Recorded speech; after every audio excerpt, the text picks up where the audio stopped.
Okay, so the next thing is to ensure the ABS rear wheel sensor lead or wire has the clip, and it's clipped in this position.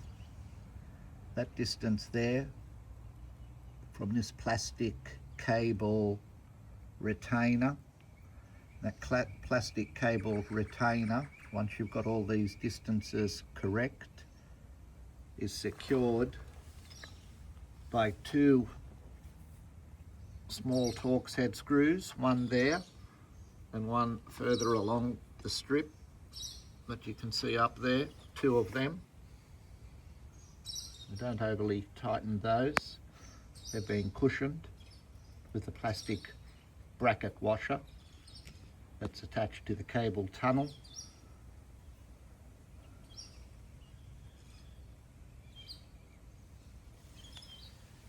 Then we put the caliper on. The caliper's not hard. Sometimes the plunger might bring the discs together. You need to separate the two pads. Separate the two pads so as you have clearance to saddle the rotor. And of course, it has two mounting bolts which are aligned there, and two Torx nuts.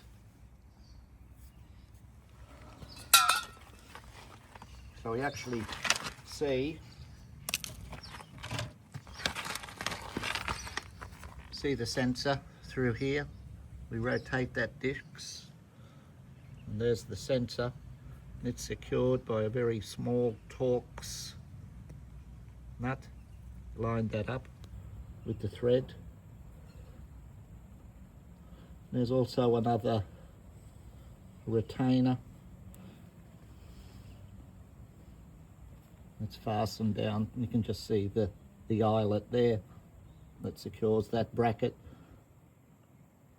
against the body of the final drive, keeping it up and out of way of the rotating disc. So you've got a fastener there, a Torx fastener there, and a Torx fastener there. And that's those two little items here. Two of those to secure the cable. Not very big at all. And I put a bit of Loctite on those, blue Loctite, or blue thread locker if you like, just to ensure that they don't come off and your cable gets in the way of a rotating rotor, brake rotor, which will shear that cable in two. So make sure they're secured properly. Okay, so just recapping. Over here, the cable tunnel bracket, it's been secured with the two small Torx fasteners. I'm pointing to it with the screwdriver. There's one up there, there's one there. And then you follow the ABS sensor wire. It's just here with the screwdriver. It snakes down. Of course, you've got to remember that it goes down behind the rotor. And the first fastener, which we can see there,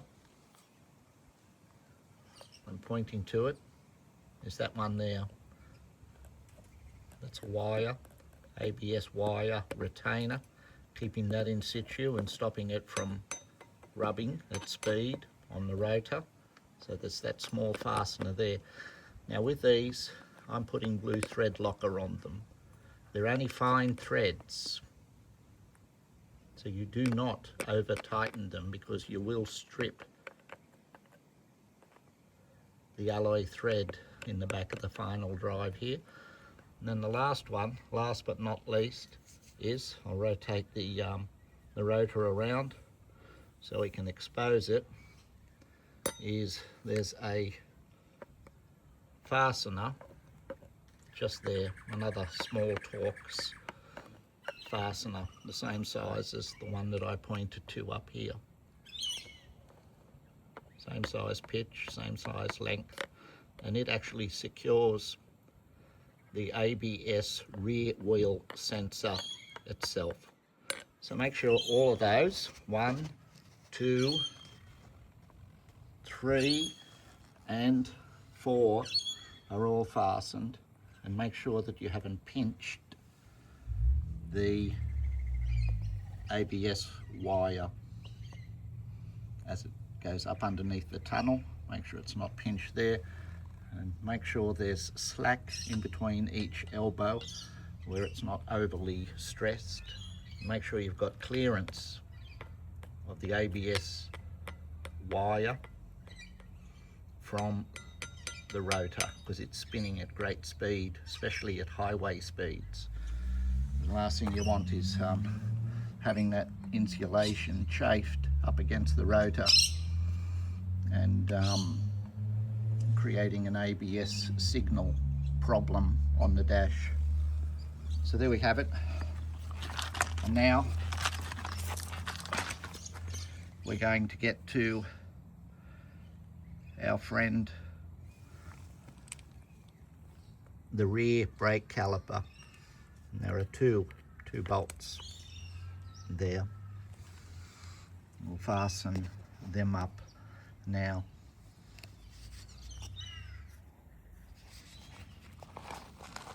Okay, the mounting bolts have been torqued down to 24 Newton meters. 24. I may have said 23 earlier, but it's 24 Newton meters. And once you've got that fastened, I suggest that from here right through to the edge, you can see where the pads, the brake pads, come into contact with the disc rotor. That's the shiny portion, not the dull portion. Okay, now what you do is you just spray brake fluid just on that shiny part whilst gently rotating the rotor another 60 degrees or so. Spray that, not up here where the paint is or anything like that, because brake cleaner solvent is quite savage. It might start to lift paint. So just keep it on the exposed rotor disc metal, brake fluid on that shiny portion. Rotate that 360 degrees, ensuring that you've sprayed brake fluid on there, not copious amounts, but just enough, and it'll get rid of any greasy residuals from your fingertips where you may have inadvertently touched that rotor whilst servicing the final drive splines. And we do that on both faces, okay, right through to the outer edge, starting from here, from the inner edge to the outer. Don't get it on the paint, it's quite savage, it may lift your paint. Okay, take good aim and give that rotor a good rinse. Don't need a lot of brake cleaner. So once we've done that, we just go back over our work, ensuring that we've covered all those steps. In your case, you'll rewind the video and watch it 3 or 4 times, and you'll get the gist of what needs to be done. But there we have it. Those splines have been greased with the appropriate, in this case, Castrol. And it's called, we'll get it up the right way, Malib Alloy Paste White Tea. And that's for fast rotating lubrication on splines. There's also a slow one, don't use that. Okay, so there you have it. The only thing left now is to place the rear wheel on, which I'm quite sure we all know what to do. Okay, here we have an R1200GS 2008, first of the TCS, traction control, and ESA, electronic suspension adjustment.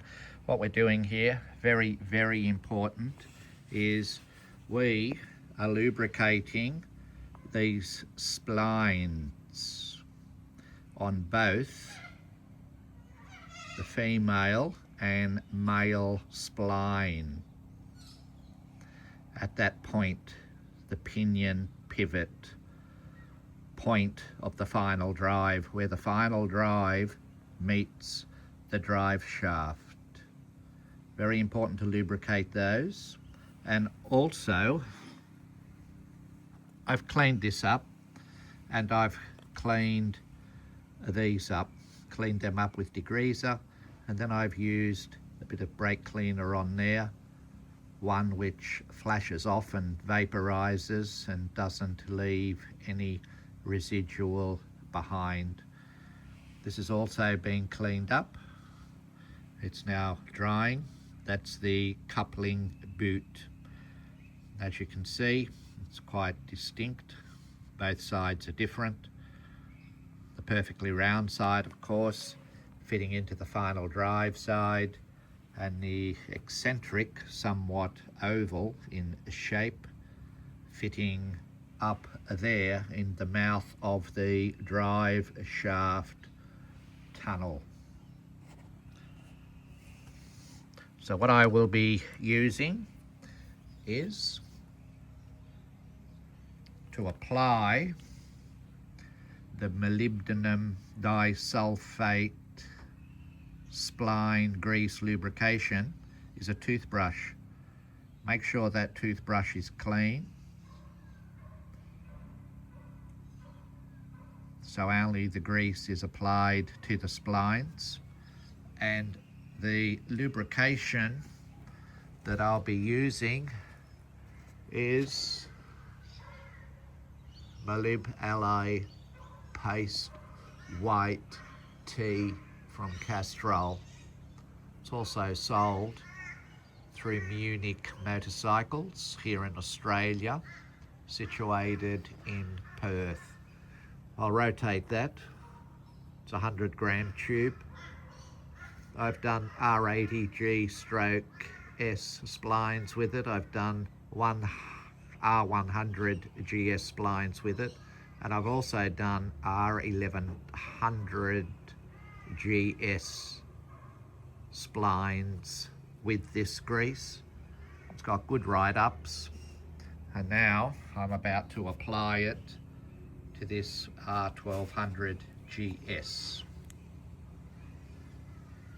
I'll show you how to dismantle the coupling, and I'll also show you the assembly process. The assembly process, of course, is the reverse of the initial disassembly.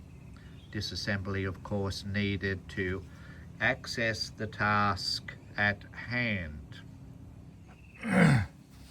Okay, as you can see here, you can see the white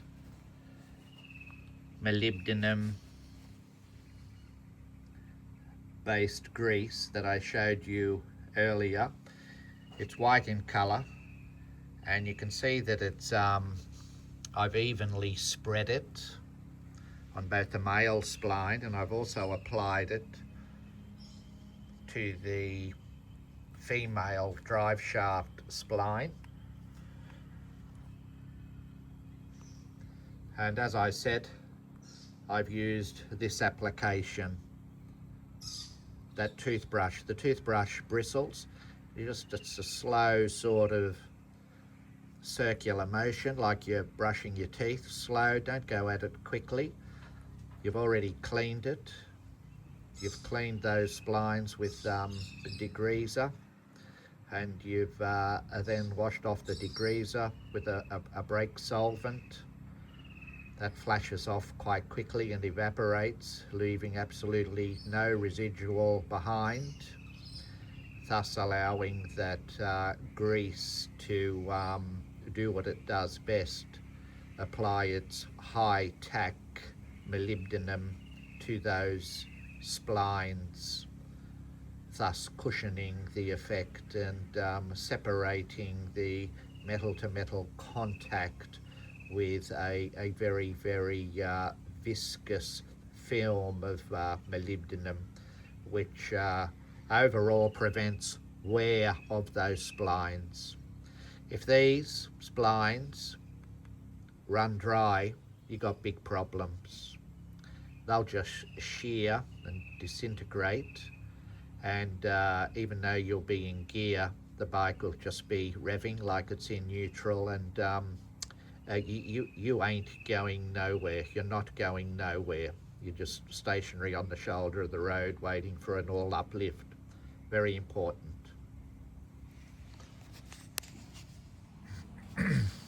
Okay, what I'll do now that I've lubricated those splines and they're ready for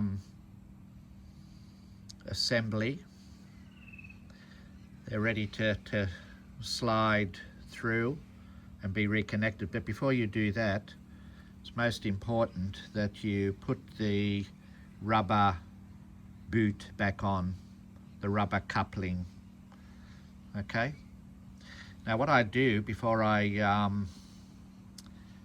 do that is I actually spray this. They start to dry out for after a while, and once they start to dry out, they don't flex as well as intended. When they don't flex, they start to crack. When that boot starts to crack, this is in surprisingly good condition. When they start to crack, they become compromised and they allow an ingress of water. They allow water to get in to the coupling area and make its way to certain areas, causing rust and compromising the integrity of the lubrication. Okay, so you really need to seal this as best you can. So I like to put back in the plasticizers that have leached out with heat and sun and other elements, and you put the plasticizers back in with a light coat of silicone spray. Silicone spray actually puts the plasticizers back in to the rubber. It helps rejuvenate it, and once you start to rejuvenate it, it restores its flexibility and helps it to do its intended task. Okay, so I'm about to do that, and also I'll put a thin coat of rubber grease in and around these joints.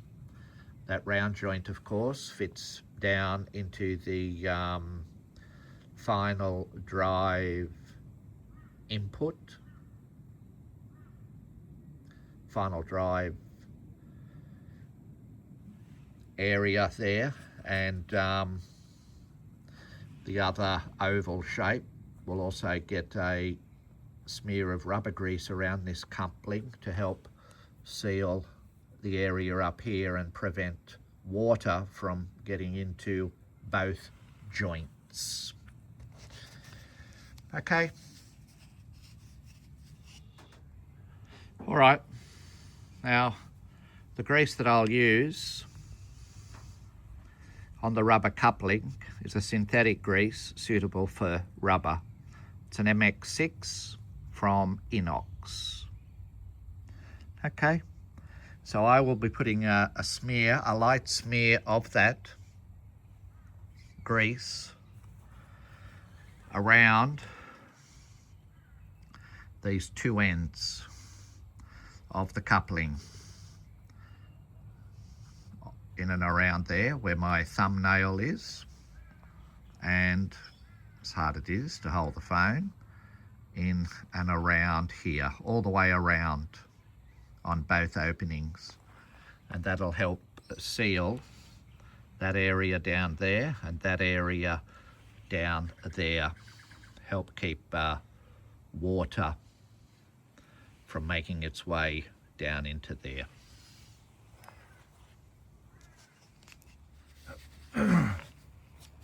Okay, so what we've done is we've fitted the coupling and we've slid it between the two male and female detached disconnected splines, and we've press fitted it into the final drive, and we've located it into the drive shaft tunnel. So we're at this stage here, and of course, look, to make it easy, I think you need, you know, I've got two or three pieces of timber to rest when it swings down, of course, after you undo this pivot bolt up here. And that's this bolt here.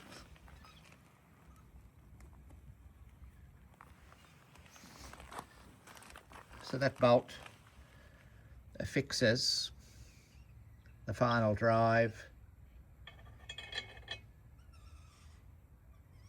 to the securing arm. It's a fixed securing arm. Now, what you do is, before you put that bolt in, I put a little bit of molybdenum grease on there, because once you've connected it up, it pivots, it rocks, if you like. There is some movement there, probably not a lot, but a little bit of grease there. Stop it corroding up. Won't go astray.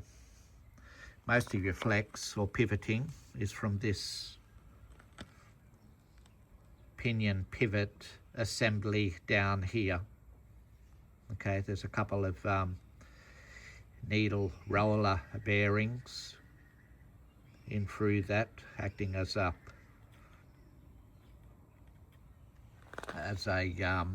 it rocks, probably only rocks about 30 or 35 degrees, but after a while you get what's known as Brinelling on those bearings. So while you have got it apart, while you've got that fixed locating bracket apart, you can actually feel the smoothness of the operation. Just feel in here, in and around here, and on the other side, that there's no notching or resistance, that it's still sliding as a needle roller bearing should. Okay. Once you've put the bolt in, bearing in mind that the head of the Torx bolt is on the right hand side, and the nut, the hex head nut, the hex nut and washer, which is down here, it goes on the left hand side as shown there. Also put a little bit of thread locker on there before you torque that bolt up.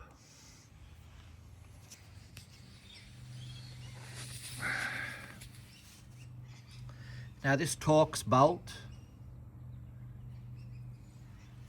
after you've applied a little bit of blue thread locker, not the red thread locker, the blue thread locker, will be torqued down to 43 Newton meters. This is a stabilizer bar. It's connected from a fixed point up here to a bracket on the final drive, and it keeps it in situ. It keeps it stabilized. There's a little bush in there that you can also check for wear.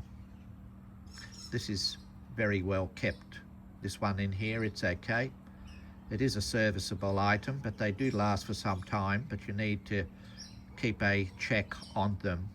So you check that whilst you've separated the male and female spline, whilst you've separated the drive shaft spline from the pinion output male spline, pinion input, if you like, spline. But you once you separate that, you just check the condition for any perishing at that rubber bush in there. But 43 Newton meters torque down here with a little bit of blue thread locker on there.